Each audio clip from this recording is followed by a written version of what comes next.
오늘 본문 마태복음 11장 25절부터 30절까지를 저와 여러분이 같이 한 목소리로 함께 봉독하시겠습니다.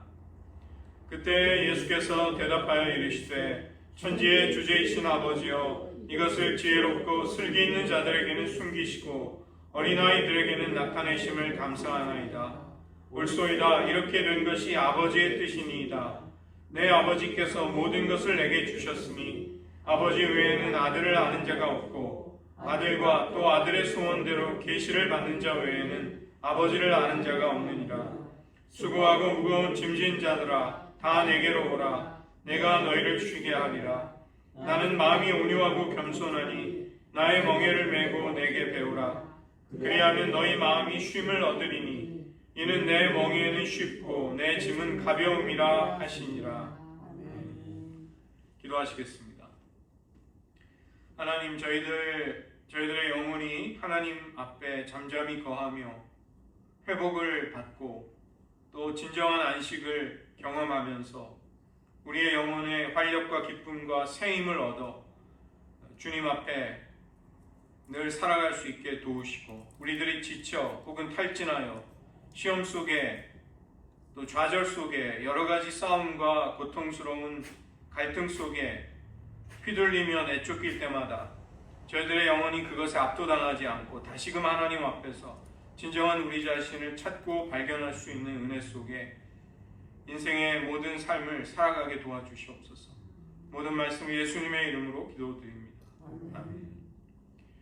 저희들 영성훈련의 실제와 방법들에 대한 소개를 드리고 있는데, 여러분 기억이 나시는지 한번 떠올려 보시기 바랍니다. 가장 먼저 저희가 시작했던 훈련은 예배와 관련된 것들이었습니다. 그것은 우리의 훈련, 경건의 실천이 하나님을 예배하고 그분을 하나님으로 존귀하게 여기고자 하는 우리의 제일 중요한 인생으로 지음받은 목적과 관련이 있기 때문에 그런 것이죠.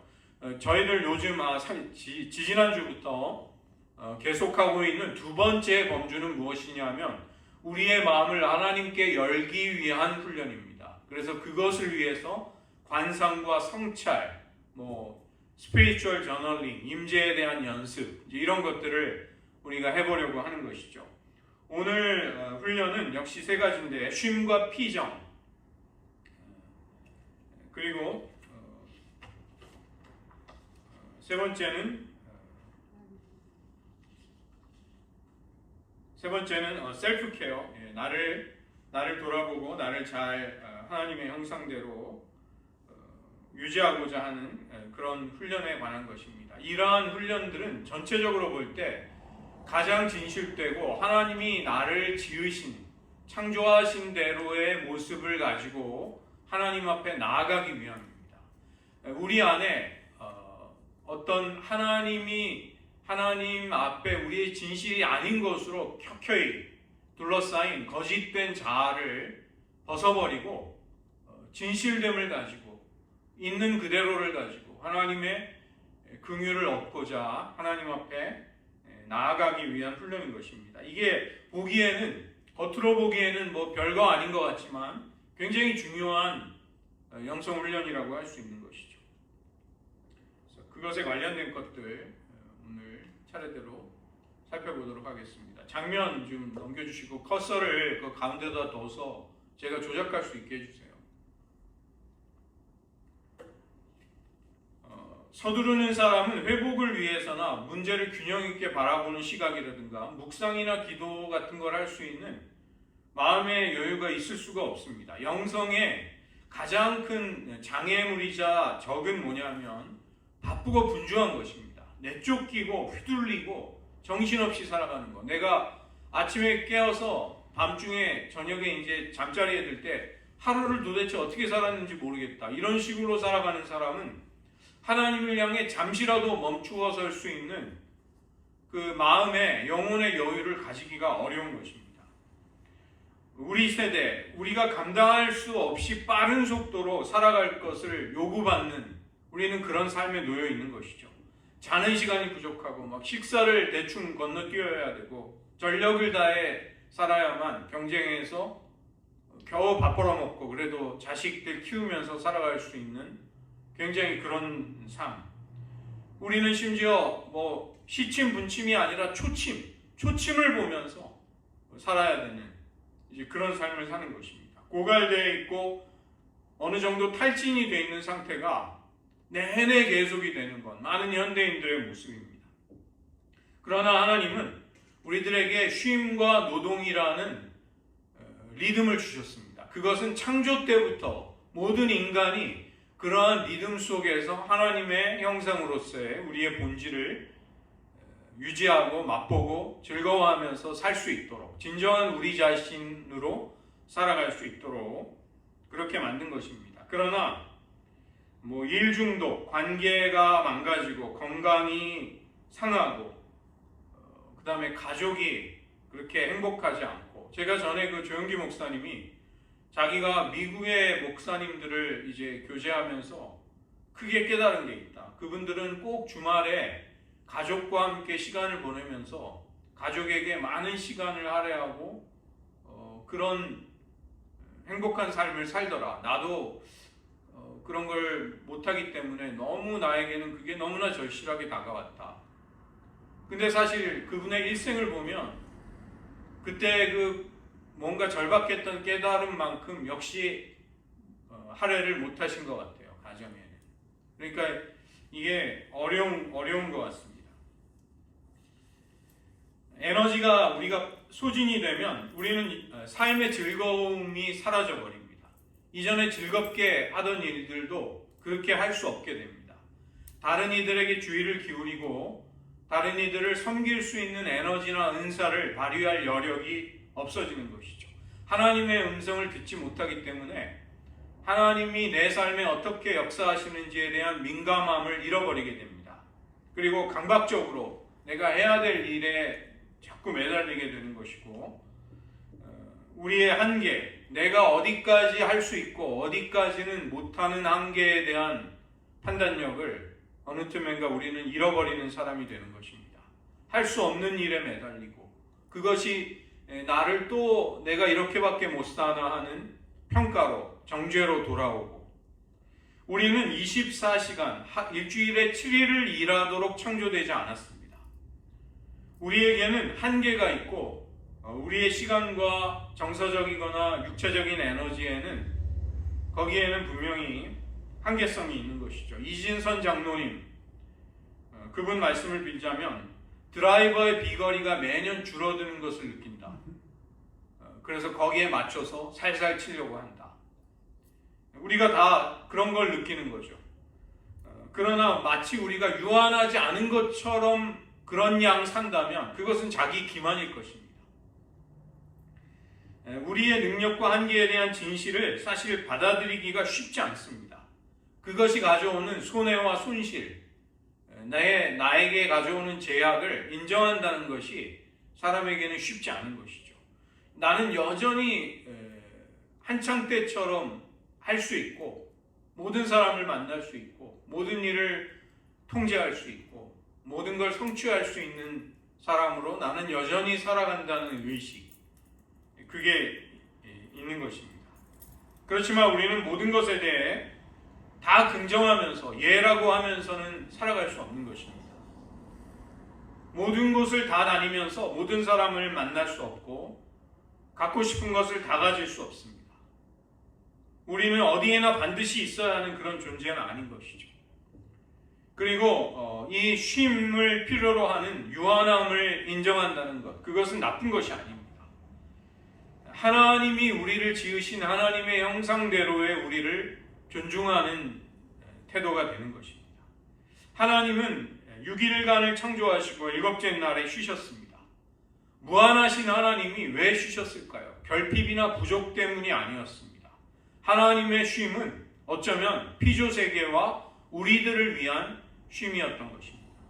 그래서 쉰다는 것이 어떻게 영적인 행위가 될 수 있는가? 영적인 성격이 분명히 있습니다. 그것은 우리가 쉬는 동안 하나님께 복종하고 하나님을 의지하고 우리를 창조하신 대로의 우리를 받아들이는 태도가 쉬는 것에 거기에 담겨 있는 것이죠.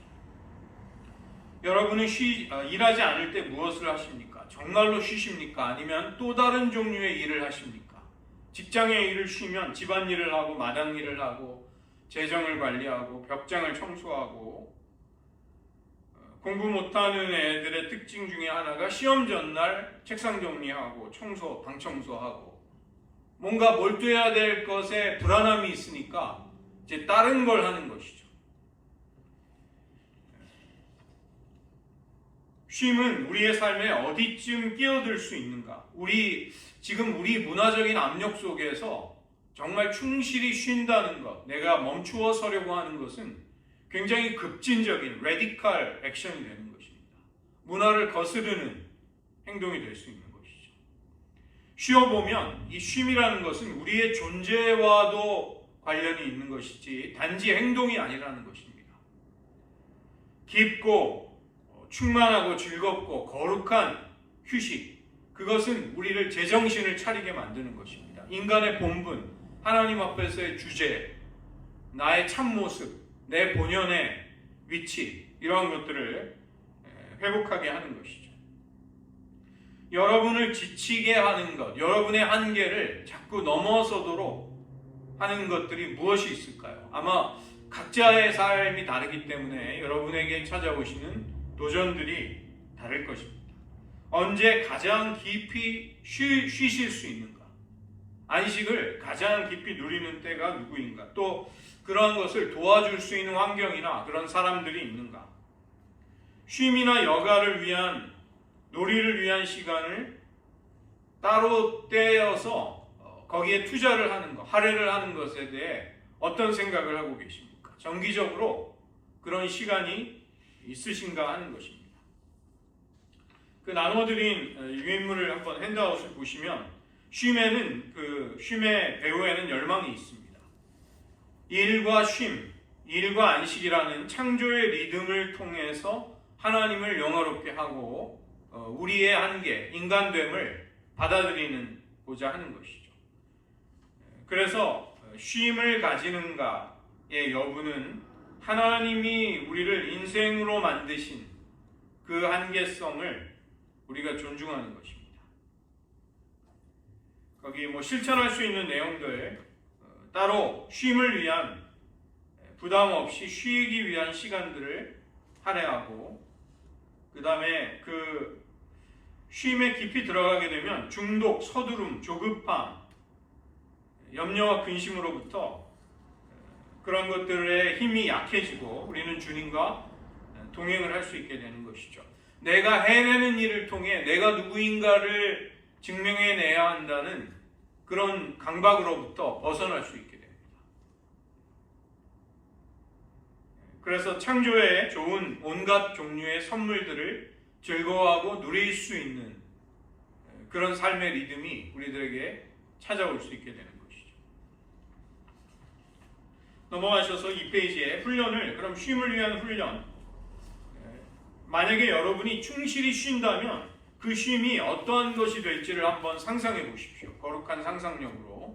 그리고 여러분의 일정 속에 그런 날을, 그런 시간들을 한번 할애해 보시기를 바라고, 그 다음에 피로가 어디로부터 오는가, 탈진이 어디에서부터 오는가, 그게 단지 육체적인 것인가, 내 영혼의 문제, 내 심령의 상태와 그게 사실은 깊은 뿌리에서 연관이 되어 있는가, 이러한 관련성들을 한번 찬찬히 생각해 보시는 것도 좋습니다. 어떤 것이 나에게 정서적이고 영적이고 또 육체적인 에너지나 활력을 회복시켜 줄 수 있을까? 그걸 위해 일부러 쉼을 위한, 쉼 그 자체를 위한 시간을 할애하시고, 여러분 어린 시절에 한번 동심으로 뛰놀던 때를 한번 떠올려 보십시오. 그런 기억의 단편들이 여러분 남아 계실 것 같습니다. 그 네덜란드의 사회학자인 요한 호이징가라는 사람이 호모 루덴스, 유희의 인간이라는 유명한 고전을 썼습니다. 인간이 놀이를 하는 것은 이게 사회화의 과정일 뿐만이 아니라 인간의 본질과도 깊이 관련이 되어 있습니다. 인간은 단지 임무나 일이나 돈을 벌기 위해서만 사는 것이 아니라 순수한 즐거움, 기쁨, 재미, 이것이 우리의 존재를 또 사회를 만들어가고 사회를 건강하고 든든하게 세워갈 수 있는 것이죠. 그래서 여러분은 정말로 놀고 즐기고 또 쉼을 누릴 수 있는가? 이런 것들이 무슨 훈련인가? 그러나 크게 본다면 훈련이 될 수 있다는 것입니다. 그 요한복음 11장 본문, 그 팔레스틴의 소들이 멍에를 같이 매는데 그 멍에는 뒤에 농부가 밭을 가는 쟁기와 연결이 되게 되어 있습니다. 그래서 이 멍에가 없이 쟁기가 소의 힘으로 쟁기질을 하면 소가 다치거나 상할 수가 있습니다. 그래서 이 멍에는 꼭 소에게 나쁜 것만은 아닙니다. 그 다음에 어린 소는 덩치가 큰 어미 소가 끄는 힘에 그냥 멍에는 매지만 큰 부담이 없이 멍에를 매는 법을 배우게 되는 것이죠. 예수님도 나의 멍에를 메고 배우라. 우리가 예수님과 똑같은 비중의 삶을 어떻게 살겠습니까? 그건 불가능하죠. 그러나 우리가 주님의 이름을 위해, 주님의 복음을 위해, 주님의 영광을 위해 살아가는 것을 주님을 사랑하면서 조금씩 훈련해 나갈 때 자비롭고 온유하고 겸손하신 예수님, 자비로우신 예수님은 우리의 삶이 무너질 정도의 과도한 부담, 멍에, 족쇄를 채우지 않으십니다. 우리는 그런 훈련 속에서 도리어 진정한 자유를 경험할 수 있는 것이죠. 그냥 쉼이 아닌 마음의 쉼이 찾아오게 된다. 우리의 영혼의 깊은 곳에 하나님이 주시고자 하는 평안이 올 수 있게 된다는 것입니다. 그래서 우리는 그런 쉼을 훈련해 나가고 우리 삶 가운데 회복해 갈 수 있는 것입니다. 두 번째로는 피정에 관한 것인데 분주함과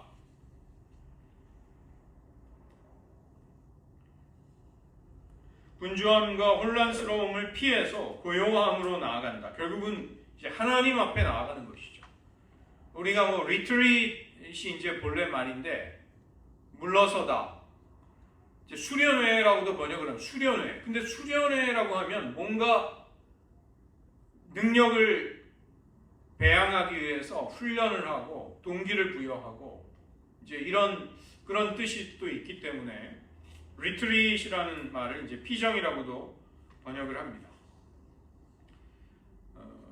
헬리나 오웬이 영성훈련은 우리의 삶의 모든 것이 꽉 채워지는 것을 방지하기 위해서 하는 것이다. 우리가 어떠한 한 부분에 매여 있지 않도록 너무나 몰두하기 때문에 그것이 우리 인생의 전체가 되는 일을 피하기 위함이다. 이런 이야기를 합니다. 우리가 경건의 훈련을 해나가면 계획하거나 기대하지 않은 일이 우리들의 삶에 일어나게 됩니다. 그것은 우리 영혼 속에 하나님을 모시고 하나님이 역사할 수 있는 자리를 구비하기 때문에 그런 것이죠.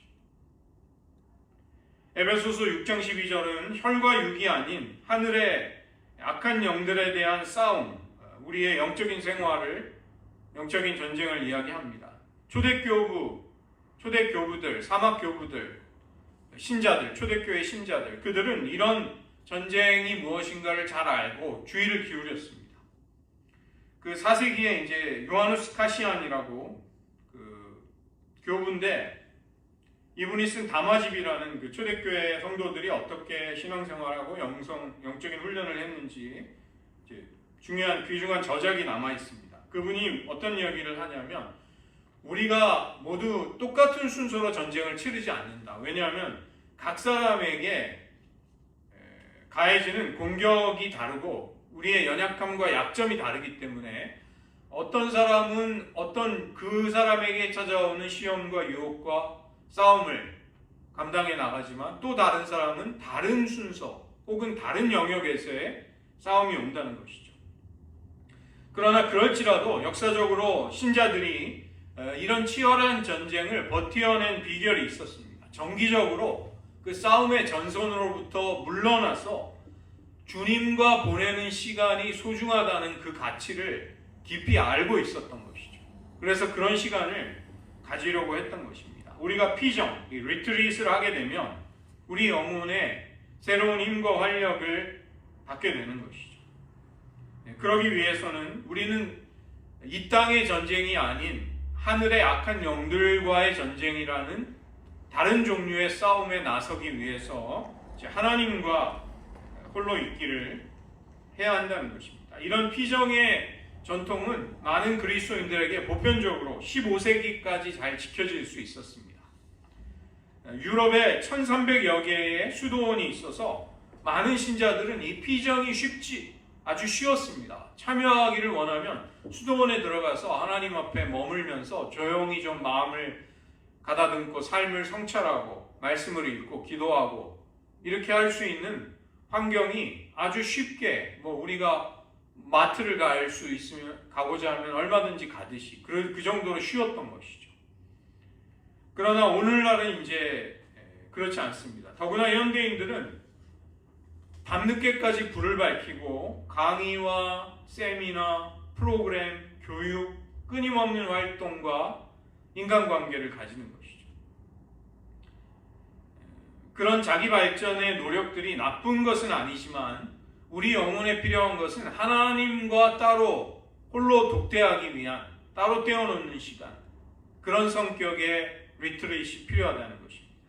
정보를 더 많이 얻는 것이 중요한 것이 아니라 내가 하지 못한 업무를 처리하기 위한 시간이 필요한 것이 아니라 모든 것에서 일상에서 물러나 하나님 앞에 잠잠히 머무를 수 있는 시간, 우리는 그것을 필요로 하는 것이죠. 거룩하신 분의 임재 가운데 침묵과 고독 속에서 하나님을 찾는 시간.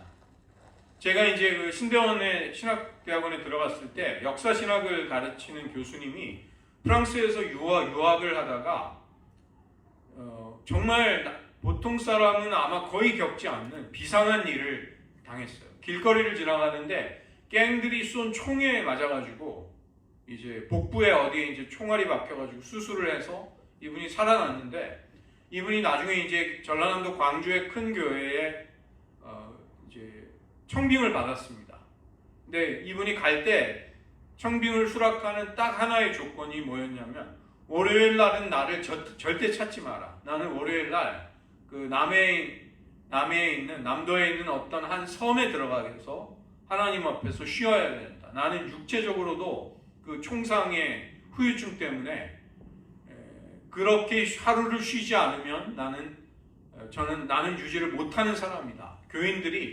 모든 분들이 그걸 동의한다면 나를 청빙해라. 그래가지고 교회가 그걸 수락해가지고 그분이 그 조건을 이제 수용을 한 그 교회에 부임하셨어요. 그래서 그분은 월요일마다 섬으로 들어가서 아무도 만나지 않고 아무 연락도 받지 않고, 왜냐하면 그분은 자기 몸의 상태가 그렇게 하지 않으면 일주일을 버티지 못한다는 것을 이제 깊이 느끼는 분이었던 것입니다. 우리가 잘 쉬게 되면 잘 들리게 됩니다. 하나님의 음성도 잘 들리고, 잘 쉬면 우리들의 영혼 속에 교묘하게 파묻혀 있는 거짓, 또 우리 영혼의 간절한 열망들, 이러한 것들을 똑똑히 보게 되는 것이죠. 당장 대단하거나 눈에 띄는 일이 벌어지지 않을 수 있습니다. 또 뭐가 유익한가 느끼지 못할 수도 있습니다. 그러나 우리 영혼에서 하나님이 무언가 그분의 일을 하시도록 맡기고 나는 하나님 앞에 나아가는 것입니다. 이 피정을 할 때 영성 지도를 같이 받을 수 있는 스피리추얼 디렉션을 해주는 환경이라면 조금 더 유익할 수 있는데, 이제 그런 좀 건전하고 좋은 공동체를 확인하고 검증을 해서 그런 기회를 갖는 것도 좋을 것입니다. 여러분이 하나님 앞에 나아가는 것을 어렵게 하는 것이 왜일까요? 나는 하나님 앞에 좀 그런 좋은 시간을 가지고 싶은데 참 그게 어렵다. 그러면 어디에서 여러분이 그런 어려움을 느끼시는지, 여러분의 영혼이 어떤 열망을 품고 있는가, 이 기독교 영성에 있어서 우리 안에 간절함과 열망과 소원, 이것은 굉장히 중요한 것이라는 것을 말씀드렸습니다. 그래서 이렇게 하나님 앞에 피하여 가는 시간들은 우리들의 영혼을 둘러싸고 있는 많은 유혹과 위험으로부터 우리를 지키게 되고 탈진하고 지친 우리들의 영혼에 새로운 힘을 공급해 주는 것입니다. 나눠드린 유인물의 3페이지를 보시면 피정의 열망은 뭐냐면 오직 하나님만을 위한 자리를 내 삶 속에 내 영혼에 만들고자 합니다. 조용히 주님의 음성과 동행을 위해서 따로 떼어놓는 시간, 그것이 예수님도 제자들에게 너희는 따로 한적한 곳으로 가서 잠깐 쉬어라 그렇게 당부하시고 오병이어의 기적의 그 수많은 자기를 왕으로 삼고자 하는 사람들을 피해서 예수님도 기도하러 가시죠. 너희는 가만히 있어 내가 하나님 됨을 알지어다. 그래서 이런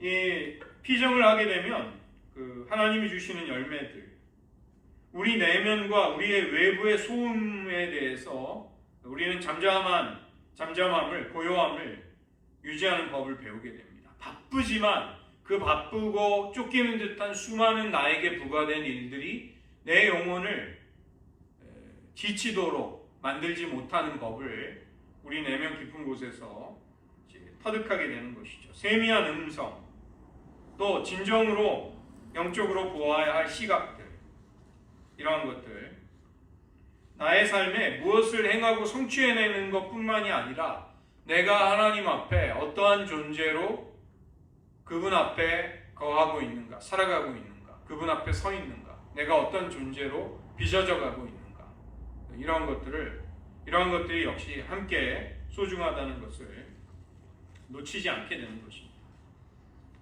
그래서 피정의 훈련, 피정을 할 수 있는 환경이나 여건들을 한번 확인해 보시고 물어보셔도 좋습니다. 그러면은 이제 저도 뉴저지에 있을 때 이제 수도원에 막 너무 교회가 어렵고 힘들어가지고 이제 기도원에도 한번 가보고 카톨릭 쪽의 수도원에도 한번 가봤는데 가면서 느낀 건 뭐였냐면 내가 정말 이게 이런 부분의 훈련이나 영성이 안 돼 있구나. 그래서 막상 가도 그렇게 깊은 기도를 못 하겠더라고요. 왜냐하면 주님 앞에 이렇게 평소에 쉼을 가지면서 내 영혼의 활력을 회복하는 법을 이제 배우지 못했던 제 자신을 발견할 수 있었습니다.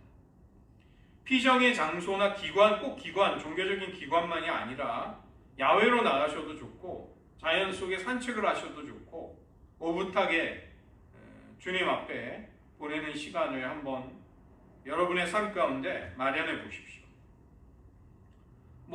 미국의 그 아름다운 자연 속에 접는 의자 하나 가지고 가서 음료수 하나 가지고 성경 한 권 가지고 가서 잠깐 30분 풀밭에 의자 펴놓고 그늘에 앉아서 성경 읽고 잠시 기도하다가 잠잠히 나와 가족과 주변의 삶을 한번 하나님 앞에 조용히 떠올려 보면서 헤아려 보면서 중보도 하고 이렇게 할 수 있죠. 충분히 그러한 시간이 좋은 시간이 될 수 있는 것입니다. 우리가 하나님 앞에 정말 신비스럽죠. 이 지구의 보냄을 받아 우리에게 허락된 수십 년의 삶을 감당하다가 살아가다가 이제 주님 앞에 가게 될 텐데 우리의 삶에 대해서 지금 저희 교회 이제 교우분들은 삶을 회고하고 회상하고 돌아볼 많은 것들이 있는 인생의 이제 삶을 하나님 앞에 잘 가늠하고 준비하셔야 할 그런 시간이죠. 그래서 거기에 걸맞는 또 그런 시간이 될 것입니다. 세 번째는 나를 돌보기 위한 것입니다. 셀프 케어. 연약한 우리의 육신 안에 갇혀있는 영광의 노래를 언젠가 그리스도께서 활짝 열어놓으실 것이다. 토마스 머튼이 그런 이야기를 했고 우리가 훈련을 하는 것은 하나님이 본래 의도하신 우리의 모습에 대해 거짓되도록 하고 왜곡시키는 우리의 삶 가운데 하나님이 개입하시기 위한 것이다. 하나님이 우리들이 우리가 훈련을 하지 않고 하나님 앞에 나아가는 시간이 없다면 우리는 그냥 관성에 떠밀려서 살아온 듯이 그냥 살아가게 되는데, 무언가가 우리들의 삶에 뚫고 들어오고 아니다, 아닌 것을 아니다, 그 다음에 잘하고 있는 것을 넌 잘하고 있다, 이렇게 하나님이 확인해 주실 수 있는 시간, 하나님의 은혜가 우리의 삶에 끼어들어오는, 개입하시는 시간, 이것이 훈련의 시간이라는 것입니다. 하나님은 놀랍게 우리 안에 거하시면서 우리의 모든 것을 기뻐하며 받아주시는 것이죠. 우리를 속속들이 아십니다. 우리의 죄성, 우리의 연약함과 부족함과 수치스러움 다 아심에도 불구하고 그분은 성령의 임재를 우리 가운데 허락하시고 우리와 함께 사시기를 기뻐하십니다. 이것은 우리가 얼마나 소중하고 사랑받는 존재인가를 보여주는 것이죠. 그 조이라는 선교단체가 있습니다. Jesus first, others second, yourself last. 그래서 이제 조이거든요. 근데 그게 순서는 맞죠. 순서는 맞는데 자칫하면 인간은 언제나 뒷전에 놓고 무가치하게 아무것도 아닌 것으로 그렇게 취급할 수 있는가? 그런 것은 결코 아닌 것이죠. 왜냐하면 하나님이 우리를 너무나도 사랑하시는 나머지 독생자를 주실 만큼 우리를 그렇게 소중하게 아끼는 것입니다. 예수님이라는 선물 다음에 그 다음으로 가장 소중한 선물은 하나님이 주신 우리 자신인 것이죠. 그런 우리 안에 하나님의 영이 사시기 때문에 우리가 이런 진리를 진지하게 받아들인다면 그 하나님의 사랑 때문에 우리의 몸은 하나님과 교제하고 기도하는 거룩한 하나님의 전이 되어야 한다는 그 하나님의 뜻을 우리도 열망하게 되는 것입니다. 우리 안에 임재하시는 하나님의 영, 하나님의 사랑, 이것이 우리의 안에 사랑의 샘이 마르지 않도록 하는 삶의 원천이 되시는 것이죠. 사랑은 우리가 쓰다가 다 닳아버리면 없어져 버리는 배터리, 어떤 힘이나 능력이라기보다는 우리 안에서 우리와 더불어 우리의 존재를 변화시키는 우리 안에서 자라고 있는 하나님의 성품인 것입니다. 이런 사랑은 우리 자신을 중심으로 하는 성향은 아닌 것이죠. 그래서 하나님이 의도하신 대로의 내가 되고자 하는 것, 나를 잘 돌보고 가꾸고자 하는 것, 이것은 예배의 정신과 사실은 다르지 않은 것입니다. 로마서 12장 1절과 2절에서 영적인 예배가 우리의 몸과 관련이 있다. 진정한 헌신은 너희들의 몸을 거룩한 산 제물로 바치는 것이다. 사도 바울이 하는 이야기입니다. 육신을 벗어난 것이라거나 관념 속의 세계, 이것이 신앙생활의 자리는 아닌 것입니다. 당연히 하나님 사랑과 이웃 사랑은 우리의 몸을 통해서 드러날 수밖에 없는 것이죠. 그래서 우리가 우리를 잘 돌보는 것은 이기적인 행위라기보다는 하나님이 도리어 하나님의 사랑을 나타내고 세상을 향해 그 사랑을 나누어 줄 수 있는 우리의 몸, 우리의 매체, 나 자신, 내 삶의 역량과 또 정서, 내가 사랑을 나눠주려면 안에 사랑의 용량이 있어야지만 나눠줄 수 있으니까 그런 것을 잘 가꾸어가는 것이, 그것은 굉장히 하나님을 사랑하는 길이 되는 것입니다. 그 다음에 우리가 우리의 몸에 깊이 주의를 기울이게 되면 그 몸은 우리의 삶의 진실에 관한 많은 것들을 우리들에게 들려주게 됩니다. 우리가 언제 무기력에 빠지는가, 도피하는가, 우리가 언제 활력이 넘치는가, 우리가 무엇인가 의존하고 중독되어 있는 것이 무엇인가, 강박을 느끼고 탈진하는 데가 어디인가, 이러한 것들을 우리 몸의 목소리가 이제 우리에게 들려주게 되는 것이죠. 이런 신호들을 진지하게 받아들일 수 있어야 합니다. 그것은 이기적이라기보다는 균형 있게 우리의 삶을 살피는 태도가 되는 것이죠. 운동하고 쉬고 또 좋은 음식을 잘 섭취하려고 하는 것, 이것은 사치스럽거나 유난을 떠는 것이 아닙니다. 그것은 나를 돌보는 건전한 행동이 되는 것입니다. 우리의 한계를 포함해서 우리의 몸을 존중할 때 우리는 그 가운데서 하나님의 권고와 하나님의 뜻, 하나님의 경고 같은 여러 가지 음성들을 또 알아차리게 되는 것이죠. 우리에게 피로가 찾아올 때 그것은 우리가 무한한 존재가 아님을 보여줍니다. 쉼이 필요하거나 회복이 필요하거나 충전이 필요하거나 우리는 언제나 예라고만 대답하는 사람이 아니라 아니오라고도 대답할 때 아니오라고 할 수 있는 사람이 되어야 합니다. 우리의 한계에 대해서는 아닙니다. 내가 견딜 수 없는 것에 대해서는 저는 아닙니다. 저는 못합니다. 그 다음에 일에 대한 강박, 쉬지 않고 머물러 있는 시간들이 우리들을 연약하게 하죠. 그래서 한계를 훨씬 넘어서까지 자꾸만 일하고 싶은 그런 우리를 또 어떻게 보면 극복을 해야 됩니다. 최선을 다하는 것과 그 다음에 최선을 다하지 않더라도 그냥 해야 될 일을 구분할 필요도 생깁니다. 왜냐하면 우리는 모든 것에 전력을 쏟을 수는 없는 것이죠. 현실적으로. 그 정도면 됐다 할 정도로 내가 그 정도로 대하거나 할 수 있는 일에 대한 선택을 어떤 영역에서는 그렇게 해야 되겠다. 탁월함을 추구한다는 것이 우리의 한계를 넘어서까지 우리를 맹목적으로 밀어붙이는 것이 되어서는 안 되고 또 우리를 끊임없이 증명하고자 하는 강박에서 비롯된 일이 될 필요도 없는 것입니다.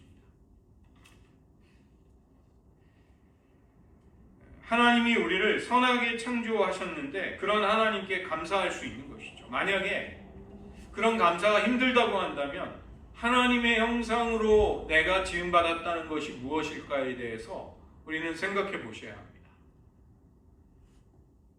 하나님이 우리를 받아들이시는 것처럼 나도 나를 어떤 영역에 있어서는 받아들여야 하는가, 그런 부분이 있겠죠.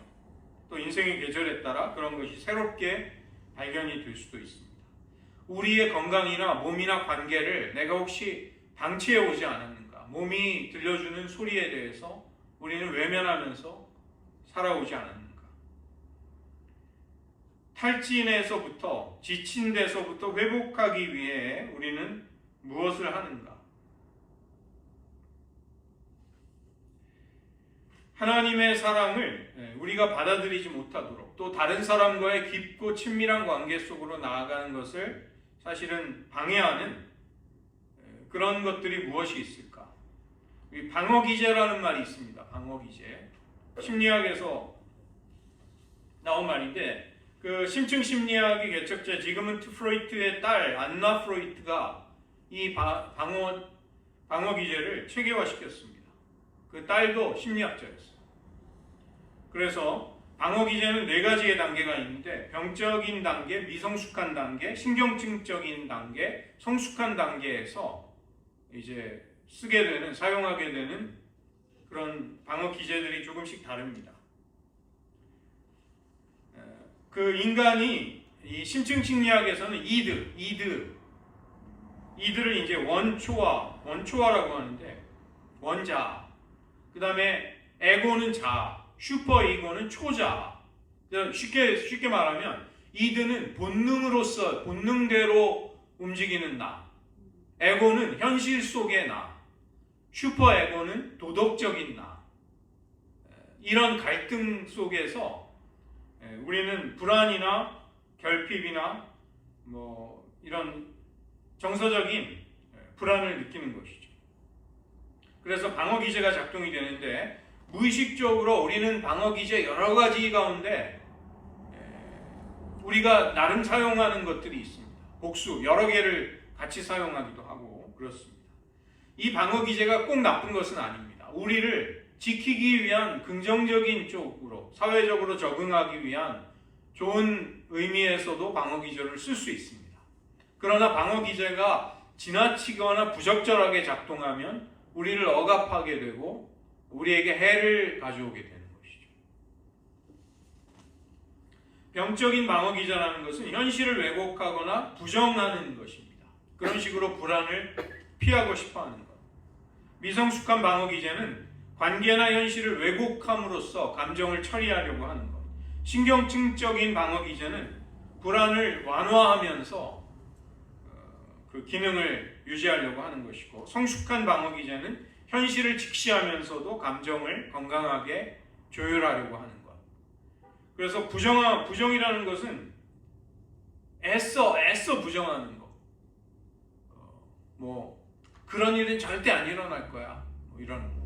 내 시험은 100점 맞을 거야. 아무것도 준비 안 해놓고.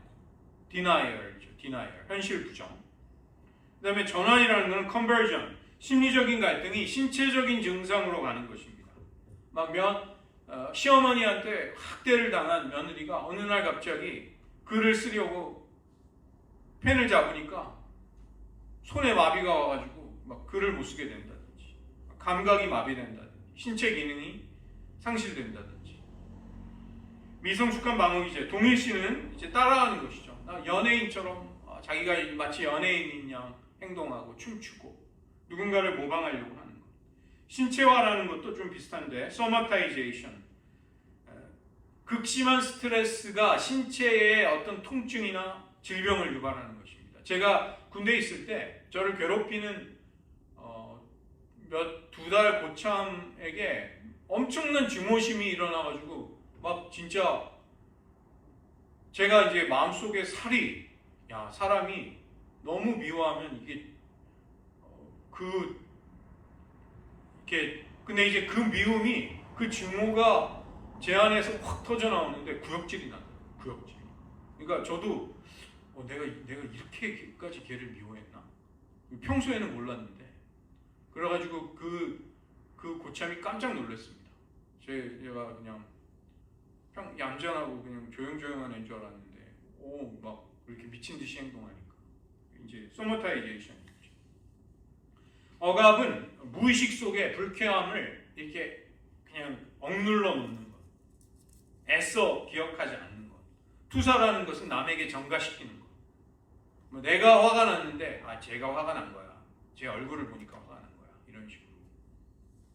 반동 형성이라는 것은 실제와 반대되는 행동을 보이는 것입니다. 정말 싫어하는데 왜 과도하게 더 친절하게 대한다든가, 이게 역으로 행동하는 것이죠. 그런 식으로 내 불안이나 마음의 동요를 피하려고 하는 것이죠. 승화라는 것은 성숙한 것이죠. 사회적으로 용인이 되는 방식으로 감정을 잘 전환해서 좋은 쪽으로 대의명분과 큰 목적에 사용하는 것.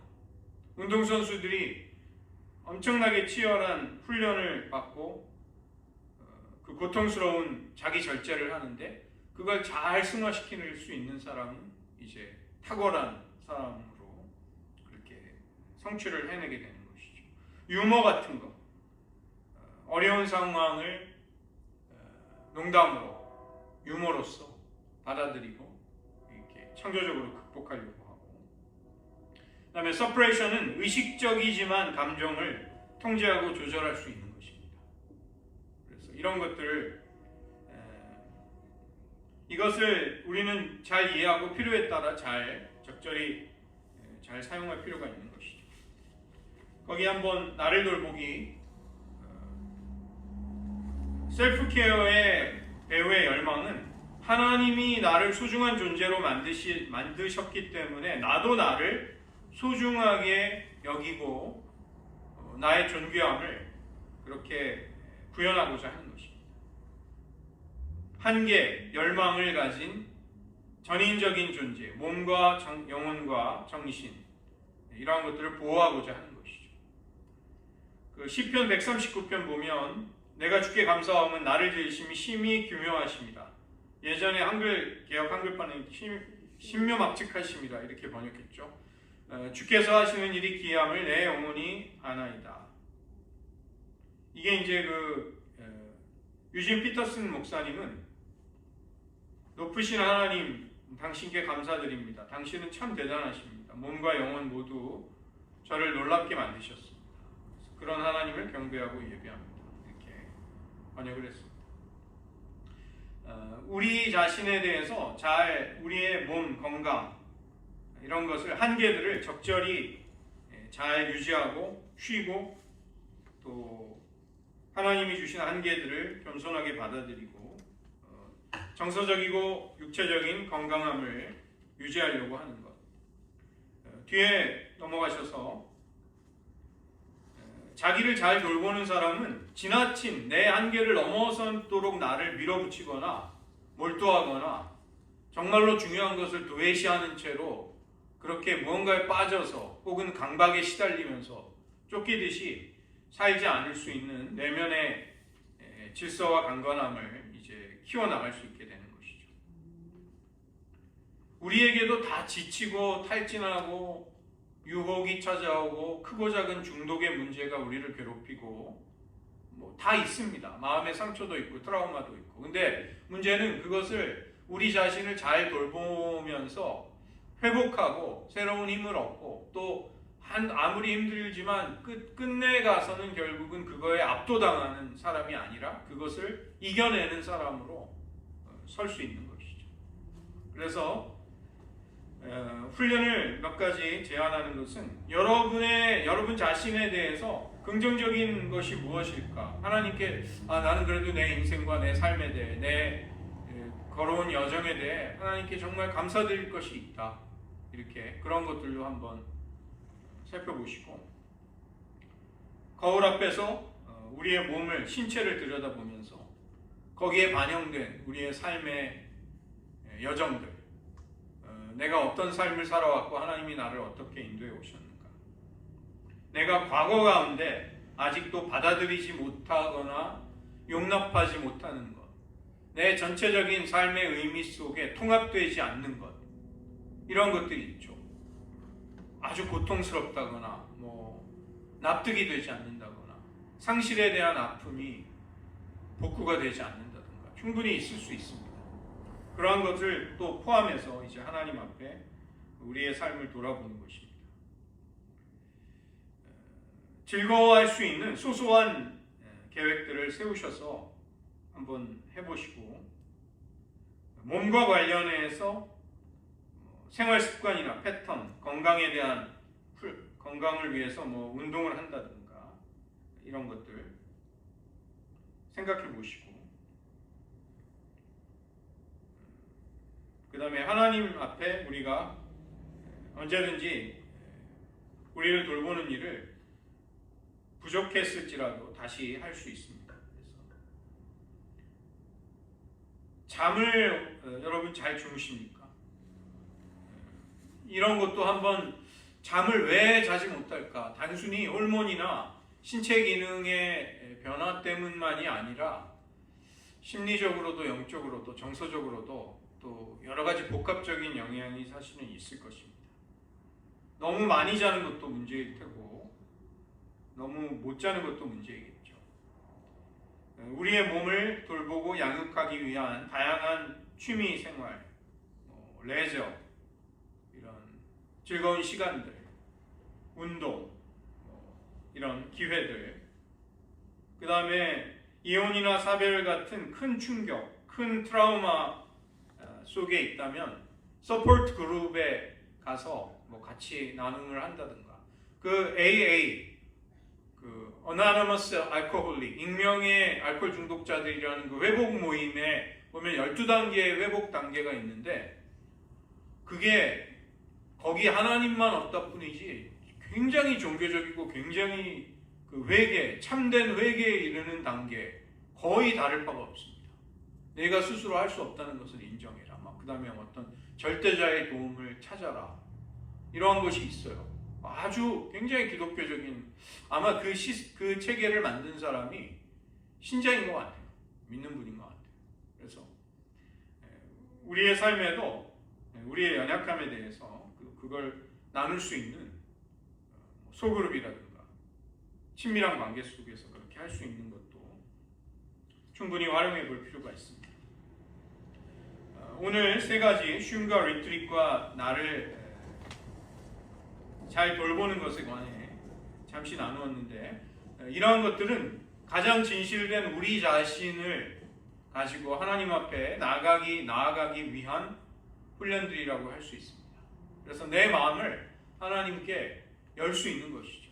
그래서 그동안 우리가 뭐 부족한 게 당연히 있습니다. 이런 영역에서도. 그러나 하나님이 자기의 아들을 우리를 구원하시기 위해 내어주셨고, 하나님의 아들이 성령의 임재 가운데 우리와 더불어 사십니다.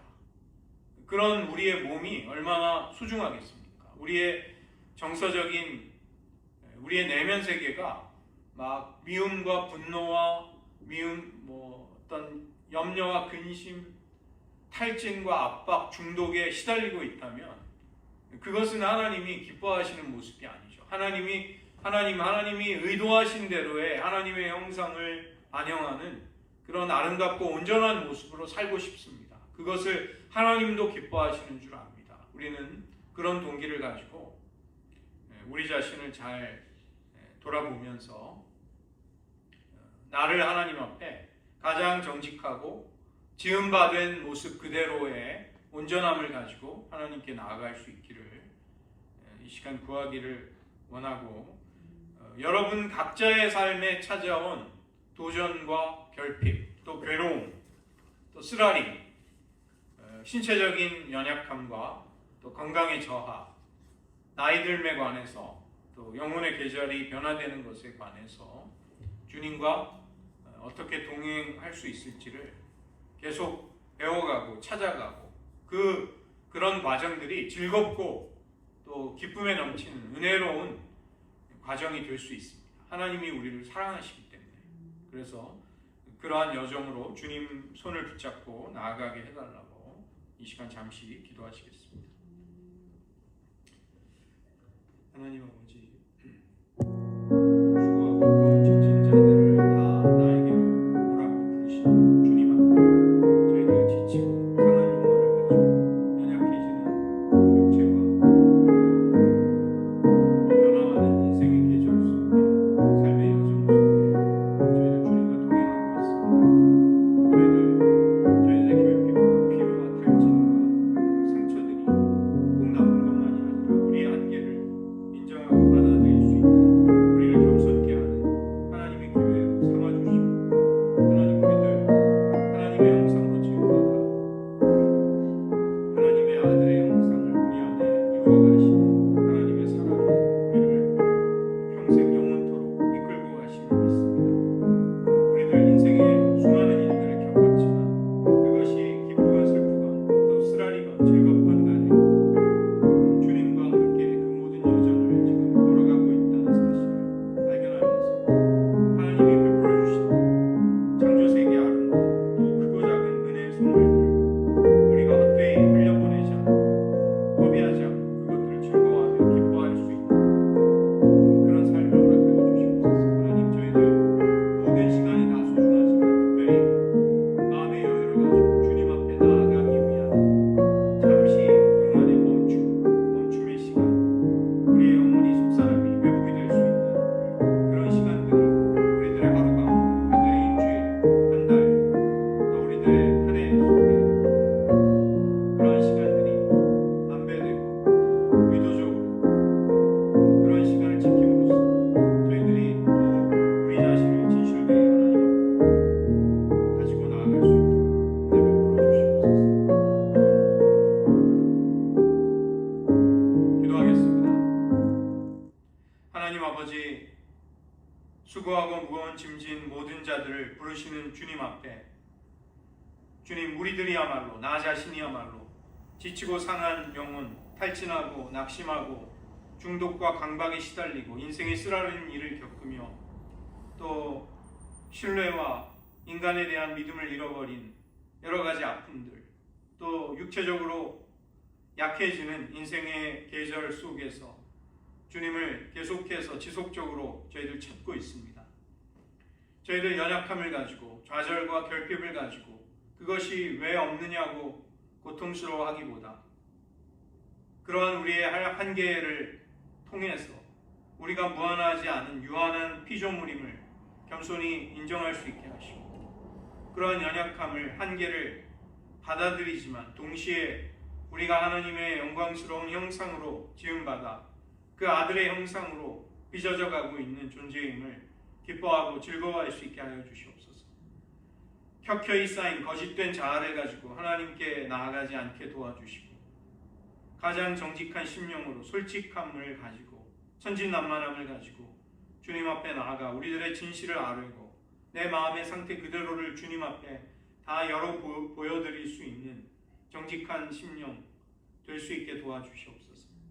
하나님, 우리들 주님과 동행하는 것이 수없이 많은 다양한 경험과 또 차이가 나는 여러 가지 인생의 일들 속에 찾아오지만, 그러나 우리의 손을 붙들고 당신의 보좌 앞으로 이끌고 가고 계시는 주님과의 동행의 여정이 기쁘고 즐거운 것임을 확신할 수 있는 것은 우리를 향한 주님의 사랑이 흔들림 없고 풍성하기 때문인 것을 믿습니다.